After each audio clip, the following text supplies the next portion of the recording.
ঘড়িতে বাজে এখন ওই 7টা 10-15 মতো। তো আমি এখন হচ্ছি রেডি।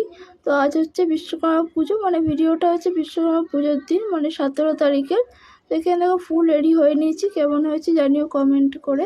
তো এগুলো দেখো ভাইয়ের জন্য নিয়েছি। তো এর মধ্যে নাকি সেই টিকটিকি লরেন্সগুলো হয় না ছোটো ছোটো, তো ওইগুলো বেশি নেই কিন্তু এর মধ্যে। আমি যেটা কিনেছিলাম আগে সেটাতে অনেক কটা ছিল, মানে আমি কিনেছিলাম একটা ব্যাটের ওপর। তারপর দেখো বেরিয়ে পড়েছি। তো এখন 7টা সাড়ে 7টা কি পৌনে 8টা মতো বাজে। আর এই দেখো ইনি নাকি আগে যাবেন, চল হাট আমি আগে যাব। যেহেতু আজ বিশ্বকর্মা পুজো, সেজন্য সব দোকানে দেখো মালা টালা বিক্রি হচ্ছে, সবাই এটা দিয়ে গাড়ি সাইকেল সাজায়। এটা হচ্ছে আমাদের স্টেশন বাজারের পুজো। তো এখনো পুজো শুরু হয়নি, যেহেতু আমি যাচ্ছি সকাল সকাল। আর চলে এসেছি স্টেশনে কথা বলতে বলতে। তারপর ট্রেনও ঢুকে গেছে, ট্রেনটা কিন্তু বেশ ফাঁকা ছিল, সুন্দর ভিউ দেখতে। আর জানলার ধারে বসতে বেশ ভালোই লাগে। প্রথম দিকে বসতে পারিনি, পরে মানে যে ছিল সেখানে বসে উঠে গেছিলো, তারপর আমি একটু সরে গেছিলাম। তো তারপরে পৌঁছে গেছি আমার গন্তব্যে, বিষ্ণুপ্রিয়া হল্ট। আমি নবদ্বীপে মামাবাড়ি, কিন্তু নবদ্বীপে নামি না, আমি বরাবরই এই বিষ্ণুপ্রিয়াতে নামি, যাতে টোটোটা ধরতে সুবিধা হয়, সামনে সামনে টোটোটা পাই। তো টোটো ধরে এখন যাচ্ছি। আসার সময় একটু পোড়ামাতলা ঢুকেছিলাম, একটুখানি পোড়ামাতলা মাকে দর্শন করে তারপর এলাম বাড়িতে। তো তারপর দেখো অনেকে পুজো দিচ্ছে, আমি পুজো দিইনি, এমনি জাস্ট একটু ঢুকেছিলাম। আর মামাবাড়িতে যেহেতু লক্ষ্মী পুজো হচ্ছে, বিশ্বকর্মা পুজো, এখন কিছুই জোগাড় হয়নি। সবে সবে ধানের লক্ষ্মীটা পাতা হয়েছে, ঠাকুর দুটো আর কি পাতা হয়েছে।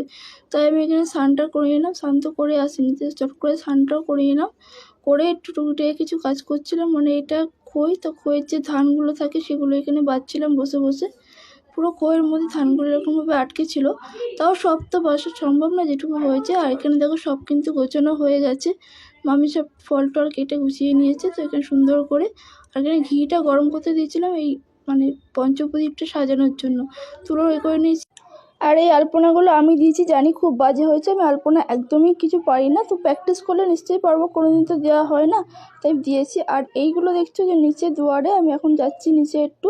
তো নিচে গেটে যেগুলো দিয়েছে এগুলো দিতে দিয়েছে, বেশ সুন্দরই কিন্তু হয়েছে। মানে প্র্যাকটিস করলে সব জিনিসই সম্ভব, তো যেহেতু প্র্যাকটিস নেই সেজন্য পারিনি। তারপর দেখো ঠাকুমশাই চলে এসে পুজোও বসে গেছে। তো অনেক লেটেই এসেছিলো, তো এখন বাজে 12:30টার মতো। তারপর পুজো সম্পূর্ণ হয়ে গেছে, সম্পূর্ণ হতে হতে বেজে গেছিলো 1টা। তো চলো আজকে ভিডিওটা এতটুকুই, দেখা হচ্ছে নেক্সট ভিডিওতে। ভালো লাগলে লাইক কমেন্ট শেয়ার করে দিও। আর তার মাঝে হয়ে গেছে এক পশলা বৃষ্টি, তার জায়গায় ছাদে গেছিলাম একটু ফাঁক করে। তো দেখো ওয়েদারটা বেশ ভালো লাগছে। আর এনার তো সকাল থেকে পাত্তা পাওয়াই যাচ্ছিল, মানে আমার ভাই। তো তারপর প্রসাদ খেয়ে ভিডিওটা সম্পূর্ণ করলাম।